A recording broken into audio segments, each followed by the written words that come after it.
¿Qué tal? Buenas tardes, muy buenas tardes. Bienvenidos a una emisión más de los analistas de la noticia aquí en ICN. Bueno, y ayer estuvo marcado por interesantes reuniones, principalmente los ascensos de las Fuerzas Armadas, pero el fin de semana hubo importantes reuniones en Casa de Gobierno. La llegada de esta delegación norteamericana encabezada por Tim Kaine. ¿Realmente qué fue lo que pasó ahí en eso? ¿Pasó algo para el país? ¿O realmente fue una sencilla reunión? Porque vimos posteos de la embajadora y no vimos respuestas de otras veces como que son de inmediato por parte del canciller de la República diciéndole que no se meta en cosas que no tiene por qué hacerlo. Algunos... ya vamos a ir viendo algunos Twitter, bueno, en su cuenta de X, la embajadora hizo varias publicaciones el fin de semana, una vez que concluyó esta reunión con estos importantes senadores estadounidenses. Pero bien, le vamos a dar la bienvenida a nuestro invitado de esta tarde, el doctor Raúl Pineda Alvarado. Buenas tardes, doctor. Gracias por compartir con nosotros nuevamente desde esta trinchera de ICN y en Analistas de la Noticia. Buenas tardes, don Carlos. Es un placer saludarlo. Bueno, Sí. pues hay que entender algunas cosas que son producto de la política exterior normal de los Estados Unidos. Una de ellas es que estas delegaciones de senadores se mandan donde hay problemas. Esta delegación donde hay 6 senadores, uno de los cuales, Tim Kaine, vivió en Honduras cuando era misionero evangélico, y la señora Ramírez, que es hija de guatemaltecos, son conocedores del ambiente centroamericano. Vienen a Honduras a expresar con un lenguaje diplomático, pero lo suficientemente claro, 3 aspectos fundamentales. Primero, públicamente han dicho, no nos gustaría un gobierno autoritario. Y un gobierno autoritario se construye cuando se tiene el control de los 3 poderes del Estado y de los órganos extrapoder, como pudiera ser el Ministerio Público. Otro aspecto importante es que les preocupa la relación con China. Evidentemente, a nivel mundial, China y Estados Unidos están enfrascados en una guerra a muerte por el control de los recursos y materias primas básicas. Un área de conflictividad va a ser el triángulo Chile, Bolivia, Venezuela por la existencia de grandes yacimientos de litio, porque Venezuela tiene la principal reserva de oro en el mundo y probablemente la segunda de petróleo.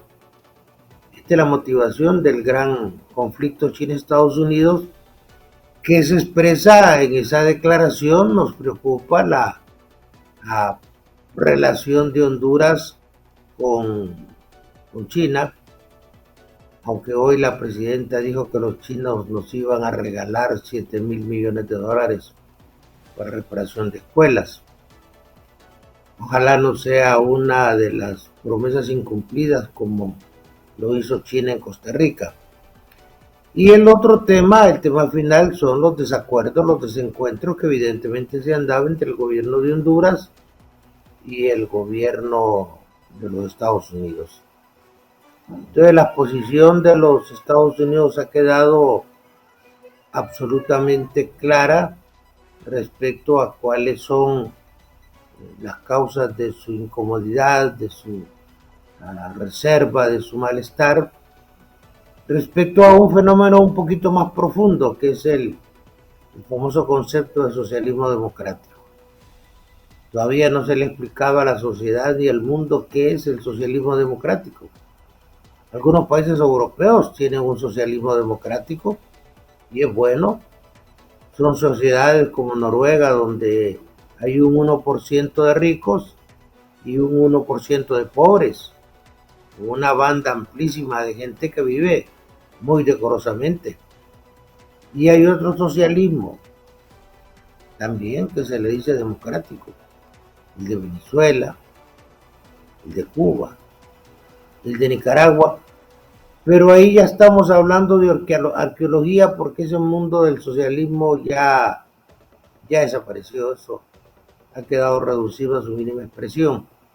Pero creo que si algo se puede recomendar al gobierno es definir qué clase de socialismo democrático es el que está impulsando y que entendemos no se va a dar en este próximo año ni en el otro, sino que es un proyecto para acondicionado a un triunfo electoral de Libre y un nuevo proyecto ya de 4 años más, donde sí existe el temor de que el socialismo, que es básicamente la transferencia al Estado de bienes y servicios privados, como se ha hecho en Venezuela, como se ha hecho en Nicaragua, como se hizo en Cuba, se pueda dar. Y esto lamentablemente aleja la inversión, que es fundamental para que haya trabajo y haya menos delincuencia y haya menos migración a los Estados Unidos. Pues el mensaje ha quedado muy claramente establecido y creo que el gobierno en este momento no va a entrar en una confrontación con Estados Unidos, sino que van a haber expresiones retóricas puramente discursivas, pero que sí se están preparando para un cambio político por una minoría poderosa que maneje el gobierno y por sobre todo por los gobiernos de Venezuela y Cuba, que tienen una enorme influencia en el gobierno de Honduras, porque lamentablemente durante esos años en que el señor Zelaya y su familia estuvo en el exilio, le brindaron respaldo y eso genera compromisos que deben ser cumplidos ahora que están en el gobierno, no en el poder. El poder todavía no lo controlan, pero sí están en el gobierno. Twitter o de su red social, embajadora, obviamente es una posición ya directamente de la embajada. Y usted señala algo importante, que dice que una delegación de ese nivel van a los lugares porque realmente sienten que hay problemas. Y usted ha detectado por lo menos 3 problemas, pero digamos en esto de las redes sociales, la embajadora, para ver si miramos un poco y le damos un repaso a esas publicaciones que hizo la embajada, o la embajadora Laura Dou, a ver si los ponemos en contexto ahí, compañeros. E incluso habla hasta de la elección de los fiscales. A ver si ubicamos los Twitter de la embajadora Laura Dou en pantalla. Y proteger, dicen uno, proteger el espacio cívico, doctor. Oiga bien, proteger el espacio cívico, eso lleva una connotación. E incluso se habló de espacios cívicos cuando hubo una marcha en Choluteca en su primer momento y que hubo ciertas medidas ahí que no fueron las apropiadas para querer controlar la primera marcha que hubo en Comayagua. Entonces dice, proteger el espacio cívico y permitir el diálogo abierto es esencial en cualquier democracia. Importante discusión esta mañana con miembros de la sociedad civil sobre el estado actual de la democracia, el Estado de Derecho y la lucha contra la corrupción. O sea, ahí hay otro elemento nuevo, aparte de lo que usted señala, que es el elemento contra la lucha contra la corrupción. Por otro lado, dice que la delegación mantuvo una discusión importante con los representantes del Congreso sobre la importancia de un Congreso independiente y la participación de todos los representantes electos y la necesidad de una negociación real y el Estado de Derecho. Aparte de eso, ahí es donde señala que tiene que ser con 86 los diputados, o sea, que debe haber una elección de fiscal. Ahora, ¿qué implica todo esto, doctor? Es que el peso político de la Comisión del Senado supera al de la embajadora. Recuerde usted que en Estados Unidos solo son 100 senadores, 2 por estado, mientras que representantes o diputados son 435 porque son electos por distrito. Entonces el Senado es un poder real y es un poder más descarnado, es decir, más directo, menos maquillado en cuanto a las acciones que puede hacer, por ejemplo, el Departamento de Estado, cuya función es mantener una buena relación con los gobiernos, con los que tienen una relación diplomática. Es decir, el trabajo de la embajadora es fundamentalmente mantener una comunicación, una cooperación y una suerte de alianza con el gobierno que está acreditada. El Senado no opera así. ¿Qué es lo que está pasando ahora? Bueno, los sistemas heredados del siglo XX ya no sirven en esta época. Ese modelo de capitalismo, comunismo, socialismo, que tanto gusta a ciertos sectores en nuestro país por el atraso político en que hemos vivido, ya no sirven en un momento en que hay una segunda y nueva revolución económica y social cuyos efectos apenas empezamos a ver. La inteligencia artificial, los ordenadores cuánticos, los robots, la biotecnología, que influye en la vida social y en la vida política y que le genera impacto en la población. Por ejemplo, en España tiene usted un promedio de 10 suicidios diarios. En Honduras se queda asustado en cuanto al uso de diazepam y clorazepam, ¿va?, para eliminar el estrés de una población tremendamente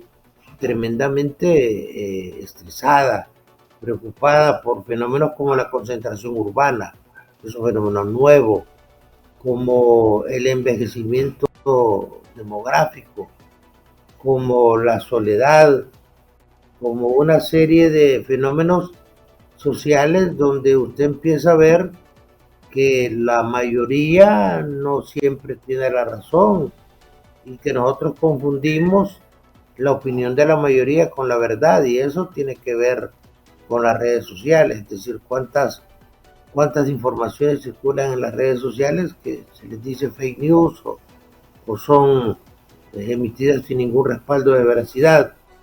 Y hoy tenemos a un pueblo que, como dijo George Orwell, un pueblo que eligió funcionarios corruptos y que en ese momento no fue víctima, sino que fue cómplice.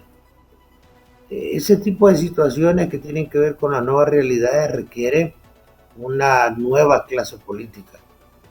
Y definitivamente el mensaje de la delegación del Senado, que no se va a quedar en una simple visita en Honduras, esto va a tener repercusiones en la política exterior norteamericana, es: no queremos un gobierno autoritario. Y sí estamos en un gobierno autoritario, en lo que llamamos una democracia aliberal, una democracia que, por ejemplo, en la última concentración del BOC en San Pedro Sula, no permitió el ingreso de los buses que venían de las poblaciones cercanas. Esta es una actitud autoritaria. No queremos una relación con China, no nos gusta. ¿Por qué? Porque China es el rival de Estados Unidos en cuanto a lo económico. Y a eso agregue el gran problema que se tiene con una muy fuerte represión de Irán, que es el principal enemigo de Estados Unidos en Nicaragua. Hay un vuelo semanal Teherán-Managua. Hay más de 200 diplomáticos acreditados en Nicaragua que forman parte de un gobierno que es abiertamente enemigo del gobierno de los Estados Unidos y que usa el terrorismo como una arma a la cual no tienen acceso los norteamericanos. Entonces, El mensaje es claro y el gobierno tendrá que tomar la decisión de aceptarlo o rechazarlo.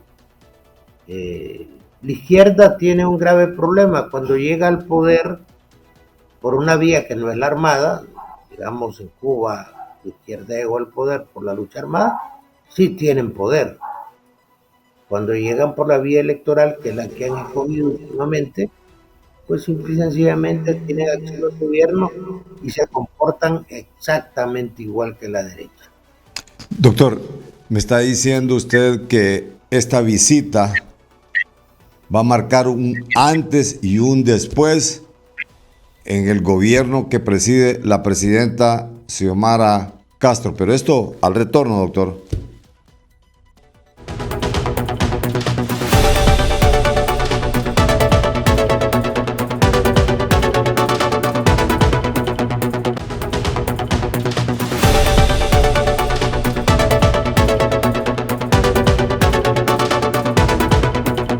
Bien, retornamos esta tarde. Estamos al diálogo con el doctor Raúl Pineda Alvarado, quien nos hace un análisis de esta visita de los senadores norteamericanos. Va a marcar un antes y un después en el gobierno de la presidenta Castro. Esta visita me ha señalado, recapitulando, de que la realizan donde hay problema en los países. No es así nomás que realizan esta visita.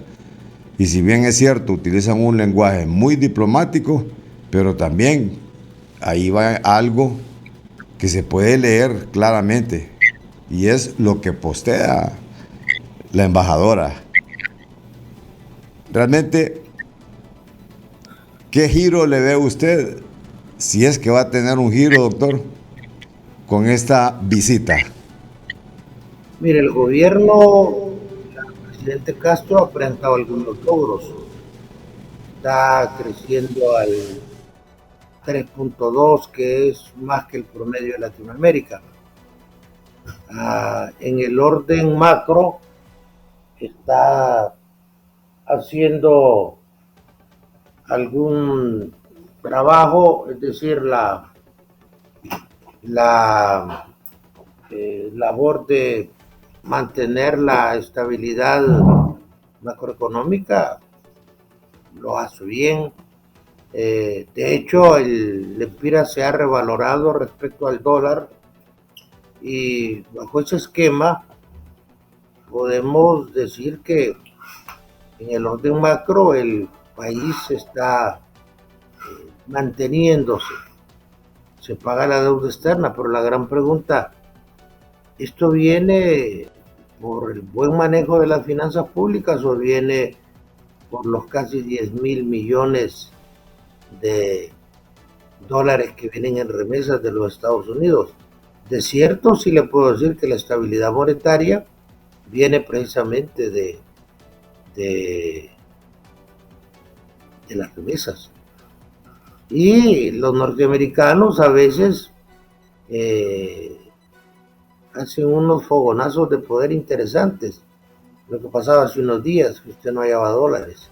Y si no hay dólares y todavía la empresa privada no tiene acceso a dólares, no hay como comprar las materias primas para la elaboración de los pocos productos elaborados que exportamos. Y también los empresarios pierden el crédito con los proveedores de estas materias porque no les pueden pagar con empiras. De hecho, algunas empresas como las rentadoras de autos, que hace poco les permitían pagar en lempiras, o tienen que pagar en dólares a los proveedores o a los dueños de franquicias. El gobierno de la presidenta Castro ha cometido el error de ver el Congreso como una franquicia que les pertenece. Y esto ha afectado el modelo republicano. Los norteamericanos lo conocen muy bien, no se van a quedar de brazos cruzados. El hecho de que muchas decisiones en Honduras se tomen fuera del país, cito el ejemplo de las relaciones con Taiwán, que la presidenta dijo sí se van a continuar las relaciones y pocos meses después cambió la la política hasta este momento no se ve cuáles son los beneficios de la relación con China continental, excepto en el caso de su crecimiento de 7.000 millones, que yo tengo profunda reserva respecto a eso. Nadie, ninguna potencia regala dinero. Y el problema que se da, por ejemplo, con los exportadores de camarón en el sur, donde en lugar de generar empleo, pierden empleos. Los chinos ciertamente hacen inversiones, hacen en Costa Rica, hacen obras en El Salvador, pero hasta los clavos que se utilizan en esas construcciones y la mano de obra son chinos. No le dan trabajo a los hondureños. Yo no tengo noticias de ningún país donde los chinos estén generando plazas laborales. Entonces, hoy siento yo que Honduras tiene un proyecto en alguna medida preocupante.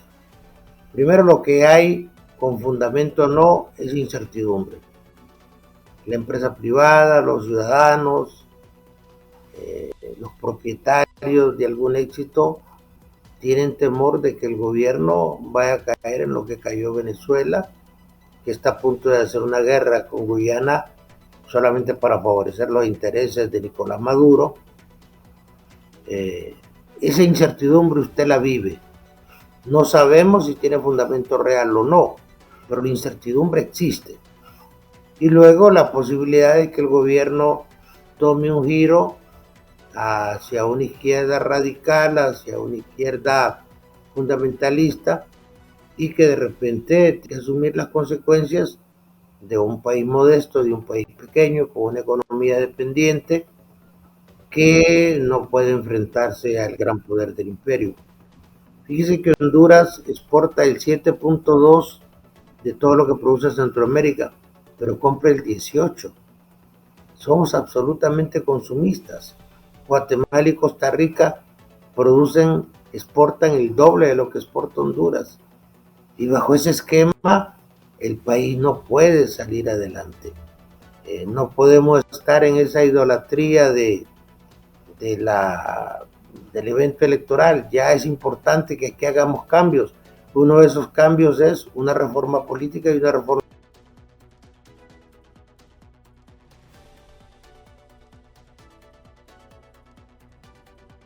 ¿Qué pasó con lo del BOC el fin de semana? Porque usted solo nos dio una pequeña información ahí de que les detuvieron los buses y todo.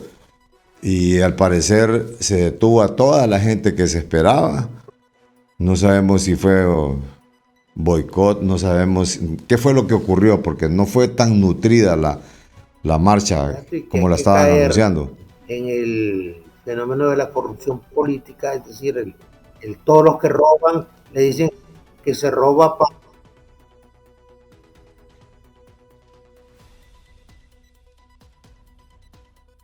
Tenemos audio.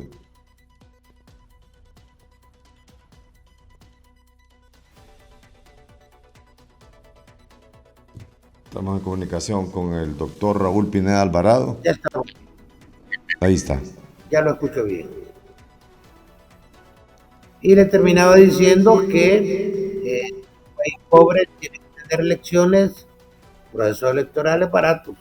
De otra manera, el país no va a cambiar y cada vez nos vamos a ir acercando al abismo hasta que caigamos en un proceso como el que tiene Argentina, que tuvo que tomar una medida casi heroica de buscar experimentar con un outsider como Milei, y donde la gente dijo que se vayan todos, ya no hay en quién confiar. ¿Por qué? Porque ciertamente la clase política de Honduras, con algunas excepciones honorables, es una clase política despreciable, donde no piensan en el país y se limitan a pensar en sus intereses y en los intereses que representan. La mención del BOC, porque para algunos analistas han dicho que es un fracaso esta reunión, pero no se sabe qué nivel o qué grado de boicot existió en la misma. No sé si hubo algún boicot realmente para que no se diera como la gente esperaba que se diera. Mire, sucede algo interesante. El BOC puede convertirse en una fuerza política que aglutine a esa gran masa de gente que habita en los partidos.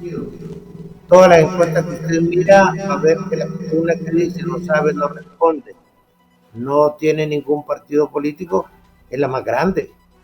Si Honduras carece de liderazgo, Libre no tiene candidato, el Partido Liberal está en crisis, no tiene candidato, el mismo Partido Nacional carece de un candidato que sea una carta de triunfo. Y en el PDCH, pues yo creo que ya el ingeniero Narrala tiene que pensar en organizar ese partido y en hacerse una reingeniería personal, porque con las estrategias y con el discurso ya de 10 años va a tener mucha simpatía, pero no va a ganar la elección. Hay que pensar en alianzas correctas. Y el BOC tiene el espacio de representar a sectores que no creen en los partidos. Si lo hacen bien, si hacen una buena propuesta y ponen un outsider que realmente no tenga nada que ver con los políticos tradicionales, las cosas pueden cambiar. Y fíjense bien, en este proceso electoral va a haber un actor de primer nivel que va a ser decisivo, son las iglesias. Si las iglesias, tanto evangélicas como católicas, se deciden apoyar una fuerza política, esa fuerza política va a ganar. Porque individualmente, ahorita, le hablo de la coyuntura de este día, ningún partido político tiene capacidad de ganar abrumadoramente ninguna elección. Pero las elecciones no son más que un mecanismo de cambiar autoridades pacíficamente. Las elecciones no le dan trabajo, no le generan inversión, no le dan seguridad. Y bajo ese esquema tiene que haber acuerdo nacional, un acuerdo político, y en lo económico buscar la economía social de mercado. Es decir, el Estado no interviene a menos que sea absolutamente necesario. Y en un país pequeño como Honduras se pueden hacer muchas, muchas cosas. Lamentablemente, aquí estamos dirigidos por un grupo particularmente bien selecto de malvivientes que creen que llegar al gobierno es llegar a robar. Y esto tiene al país en situaciones verdaderamente lamentables, donde estamos compitiendo con Haití en cuanto a la pobreza. La macroeconomía no significa desarrollo económico, significa crecimiento económico.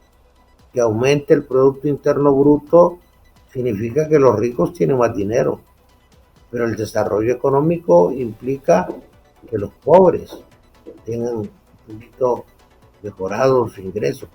En un mundo que ha cambiado, fíjese que la India era una colonia de Inglaterra.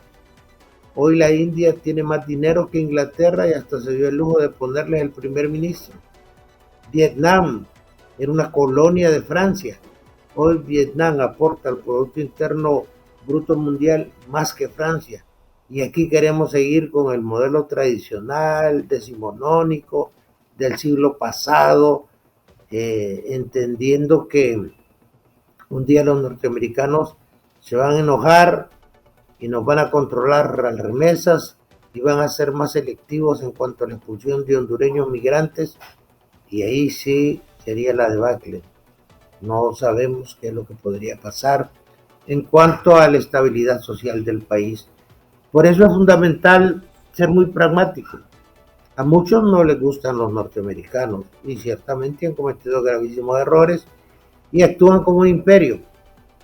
Pero es lo que le da a Honduras sostenibilidad económica. 2 millones de hondureños trabajan en Estados Unidos y esos producen casi 10 mil millones de remesas. 24 millones de dólares diarios entran a Honduras, que no los produce ninguna empresa, que no los produce ninguna inversión nacional o internacional. Entonces, actuemos inteligentemente, procurando que se nos respete, pero procurando también aportar una dosis de lealtad y agradecimiento a un país que es el que mantiene la economía de Honduras. Doctor, al retorno solo me espera una breve pausa comercial y dialogamos sobre lo ocurrido ayer en los ascensos militares, en los ascensos en las Fuerzas Armadas. Al retorno.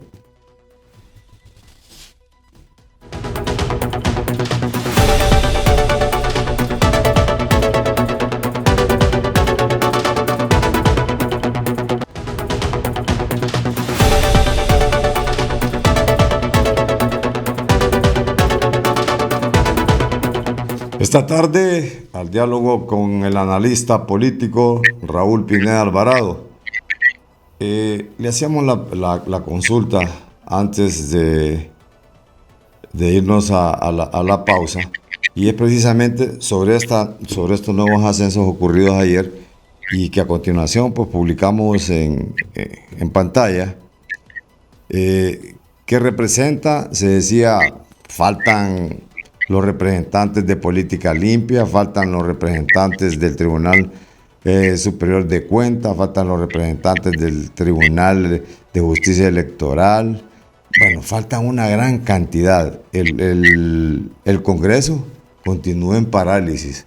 Hay 9 personas decidiendo los destinos del país, por lo menos en materia importante, ¿no? Porque hay temas bastante interesantes que son temas de país y en el cual pues tiene que estar reunido ese Congreso Nacional para que se defina, o realmente, como lo ha dicho el Partido Liberal, que lo que pretende es despersonificar prácticamente ese poder del Estado, deteriorarlo completamente para justificar de que no sirve.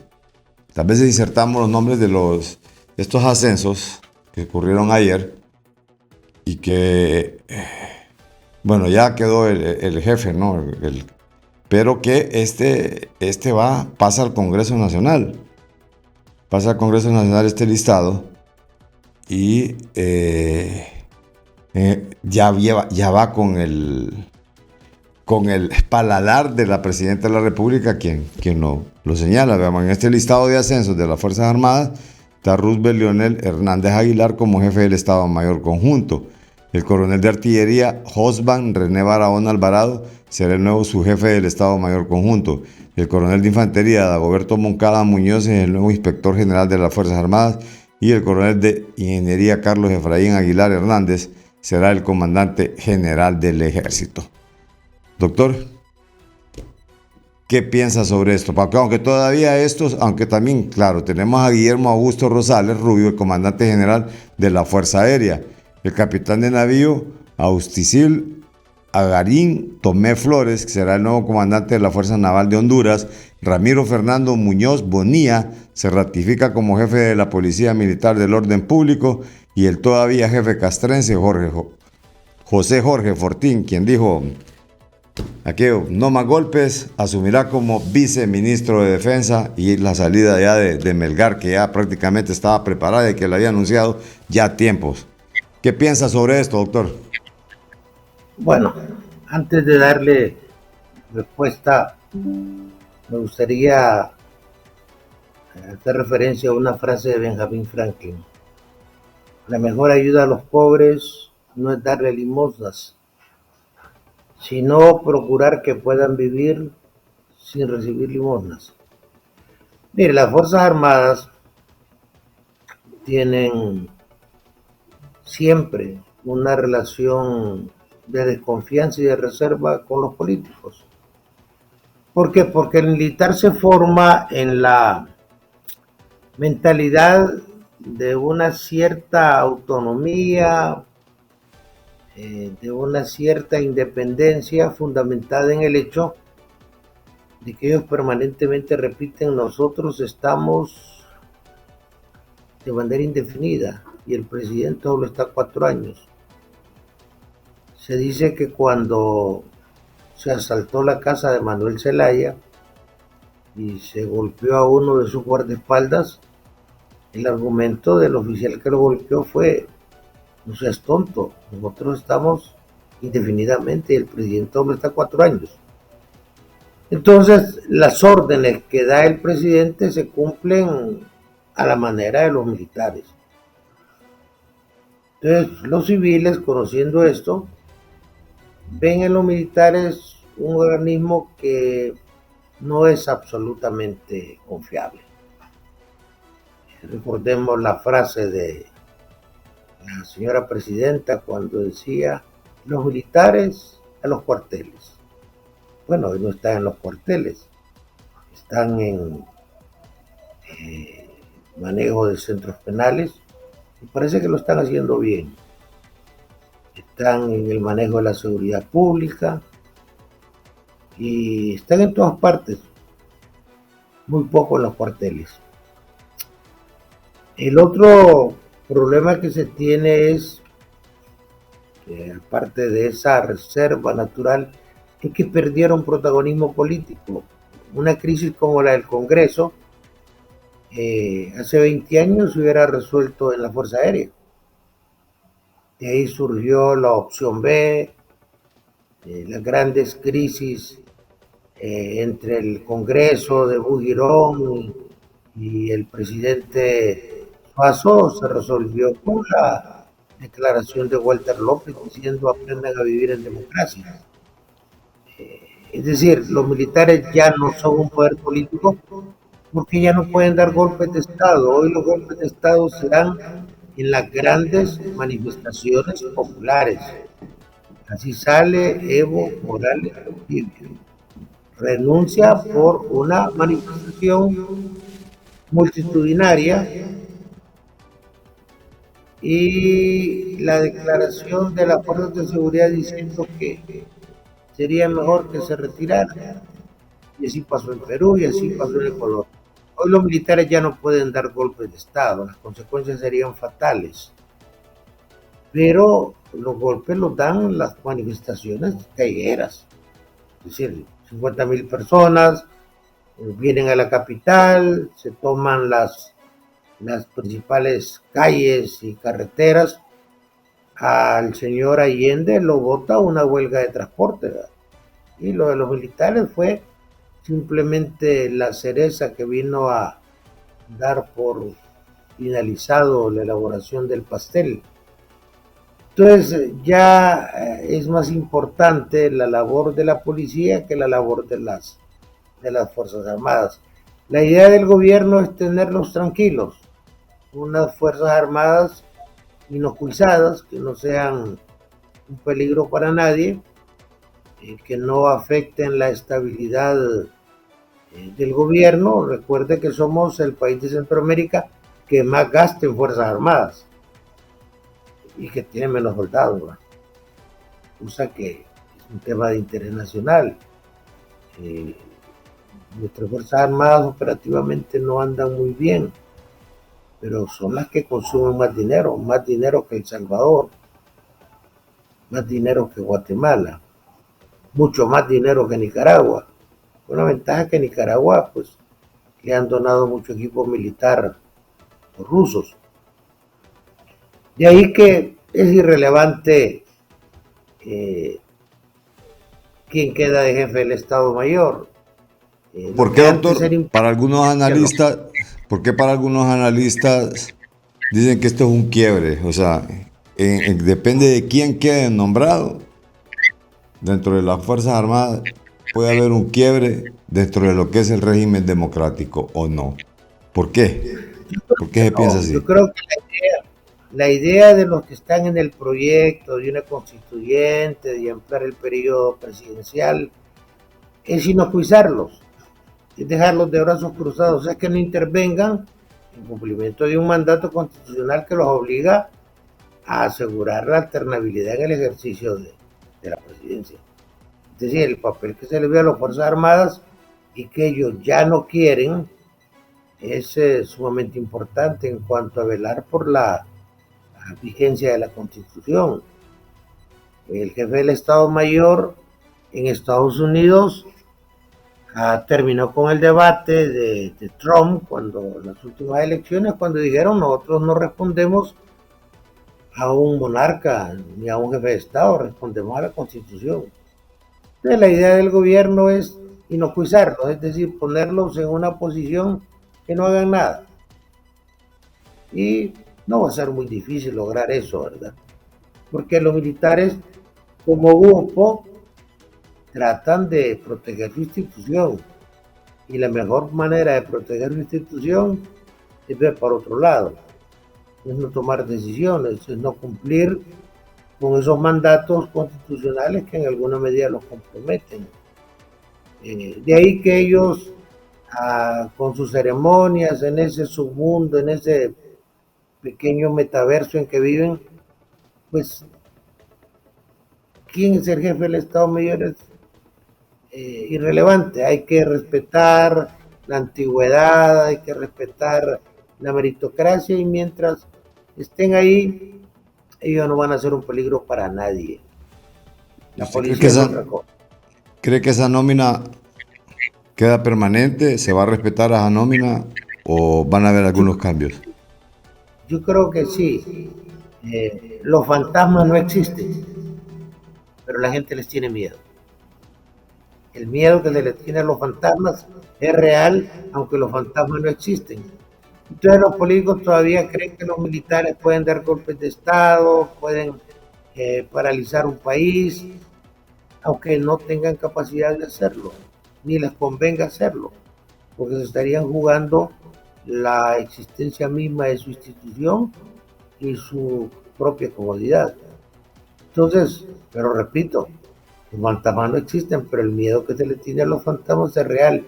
Y usted va a ver el Congreso instalado y los diputados de todos los partidos votando a favor de la legitimación de estos ascensos.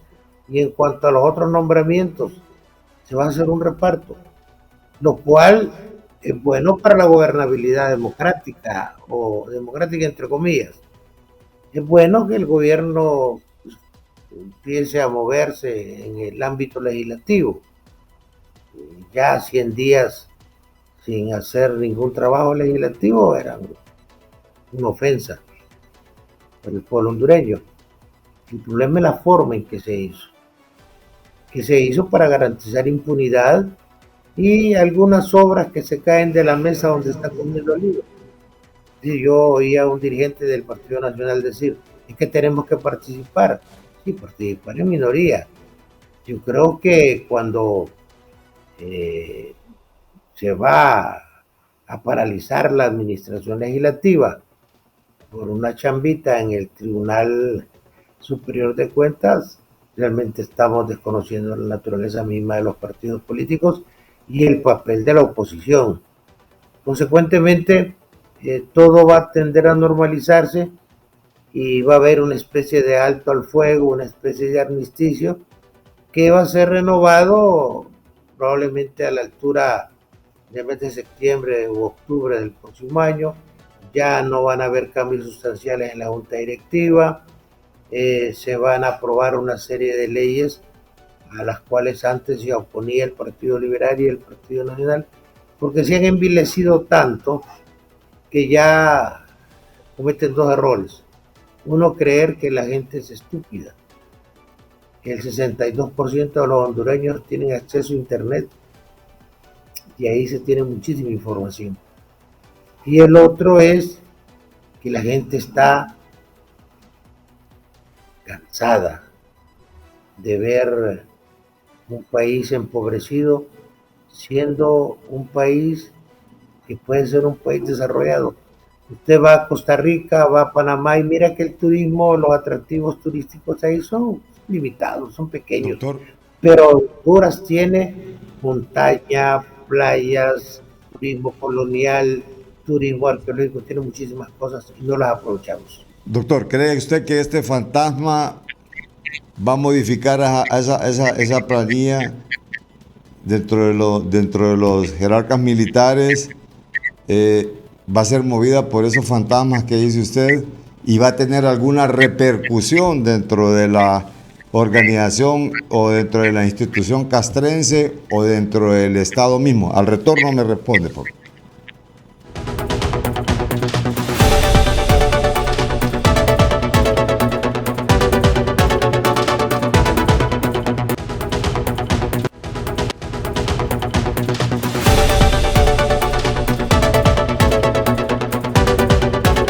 tarde el análisis con el doctor Raúl Pineda Alvarado sobre la visita realizada por los senadores norteamericanos, también sobre los ascensos militares en la institución castrense, y le consultábamos antes de irnos a pausa que si estos fantasmas realmente que merodean por ahí son los que van a obligar a que hayan cambios dentro de esa planilla que está así como está en los ascensos militares, y que si puede tener alguna repercusión en la misma institución castrense o en el mismo giro que pudiese tomar o el rumbo que pudiese tomar el Estado, doctor. No, definitivamente no. Es decir, el militar hondureño está pensando de manera diferente. Nuestros militares no son los salvadoreños que acompañaron a Bukele en un modelo transformador. Ellos están pensando en una vida tranquila, que les den sus prestaciones y sus indemnizaciones e irse para su casa. Ellos saben que el momento de los gobiernos militares y de la enorme influencia que tenían los militares ya pasó. Y saben bien que ellos tienen dos jefes. Un jefe externo, que es el gobierno de los Estados Unidos, que es el único que los puede mover a tomar una decisión complicada, y otro, un jefe formal, que es el comandante o la comandante general, que puede ordenar que salgan a cuidar el bosque o a hacer esas labores de acción cívica y de operaciones psicológicas que hacen los militares, ¿verdad? Mientras tanto, ahí los van a tener escuchando conversaciones telefónicas de la oposición y ejerciendo alguna labor de seguridad que ciertamente todavía no da los resultados. No, los, los discursos en materia de seguridad son los mismos que los otros gobiernos. Se han reducido los homicidios, se ha bajado la extorsión, pero eso no lo ve la gente. La gente piensa precisamente lo contrario. Entonces, este es un evento intrascendente, importante para los oficiales que ascendieron, algunos de los cuales amigos nuestros, los que felicitamos, pero que va a tener un impacto transformador, un impacto político. Definitivamente no. Estos actores ya pasaron de ser primeros actores a actores secundarios y ahora son actores de reparto. Ya no deciden prácticamente nada importante en el país. Por eso le hablaba de que pensar que los militares van a significar un cambio en la política de Honduras es pensar con la mentalidad del siglo XX. Eso ya no existe, eso no va a pasar. Allá en un país africano se dio un golpe de Estado, pero el papel de los militares en el orden político fue reposicionado totalmente. Ellos tendrán una muy fuerte restricción y se dedicarán a hacerse abogados, economistas, sociólogos, a estar en sus universidades haciendo estudios, pero ya esa labor de decisión en el orden político ya va para largo, que los norteamericanos se las quitaron. Doctor, ¿y cree que puede haber una conjugación de fuerzas políticas para ya suspender esa parálisis legislativa? Yo creo que sí, yo creo que vamos a la normalidad y creo, como le decía, los políticos del Partido Nacional, después de aquel discurso que no iban a aceptar a un fiscal de libre y aquella actitud rebelde y a veces agresiva contra los diputados del gobierno, eso ya es historia. Al final solo tuvieron que tocar el presidente del Partido Nacional y presentar un requerimiento fiscal y todos los demás se aterrorizaron y decidieron, pues, plegarse y hacer una retirada estratégica o, como dicen los militares, un movimiento retrógrado escalonado, y se dieron a lo que pretendía Libre. Usted no puede desconocer que esta es una victoria política de Libre. Quedaron en un papel como de nalgas prontas, va, diciendo que la salud de la patria, la gobernabilidad, la estabilidad, todos son patriotas y que deciden aceptar como bueno lo que está Libre, que al final demostró tener más colmillo que un montón de líderes rurales con visión parroquial que dirige el Partido Nacional, y que ahora los escuchamos, o más bien no los escuchamos con un discurso tan fervoroso, porque saben que tienen el techo de vidrio y que mientras ese partido no sufra una renovación absoluta de sus cuadros directivos, tiene muy poco que hacer en el escenario político hondureño. Muy triste lo que está pasando con el Partido Nacional y el otro sector de la oposición, el Partido Bisagra. Jamás pensé que un partido tan grande como el Partido Liberal iba a terminar haciendo ese ridículo papel que está haciendo, subordinado a los intereses de su líder y alejándose de una gran base partidaria que tiene. Bueno, al final se han orillado todos, o los han orillado, algunos por intereses particulares, intereses personales, otros amenazados por los tribunales de justicia, pues. Y al final de cuentas, Libre está buscando el propio consenso que necesita para, al final, doctor, se van a repartir los puestos que hacen falta entre tres partidos políticos, ¿o no? El asunto es que Libre sabe para dónde va, no porque la dirigencia de Libre sea muy brillante, es por las asesorías de gente que conoce este trabajo y que carece de escrúpulos. Es decir, el proyecto de Libre es destruir el Partido Nacional y reducir a su mínima expresión el Partido Liberal. Y lo está logrando. Lo está logrando, y su único rival ahorita, por eso son tan encarnizados los ataques, es el BOC, porque el BOC sí tiene un área poblacional crítica que está desencantada de los partidos, que si la trabaja adecuadamente y la motiva, lo convierte en una fuerza política muy importante. Es decir, no estoy diciendo que va a ganar una elección, pero si hace una alianza pluripartidaria, tiene que aprovechar esa mayoría de gente que ya no cree en los políticos y llevarla a las urnas. Para eso necesita un candidato del perfil de Nero Arquero, de Nelson Ávila, Mario Canaguati, alguna gente así que no se identifique con los sectores corruptos y cavernarios de la tradición histórica de la política hondureña, ¿va? Habrán otros más, pero el terreno lo tiene abonado, y por eso usted ve que Libre no ataca tanto al Partido Liberal y actúa con tibieza con el Partido Nacional, porque su rival es el BOC, al cual pretendieron identificar con el Partido Nacional. Si la dirigencia actual del BOC hace un buen trabajo, le puede quitar la masa crítica a la base al Partido Liberal y al Partido Nacional, porque una cosa son los arreglos que se dan en la cúpula y otra son los arreglos de la base, y la base no está apoyando sus cúpulas. ¿Cómo no? Muchas gracias, doctor.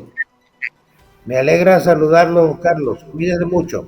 Igualmente, el doctor Raúl Pineda Alvarado con este análisis en relación a la visita de los senadores, las nuevas Fuerzas Armadas, o sea, no la nueva, sino la nueva dirigencia dentro de las Fuerzas Armadas, y también toda la cuestión política que se maneja dentro del Congreso Nacional. Buenas tardes, hasta aquí, analistas de la noticia. Que estén bien.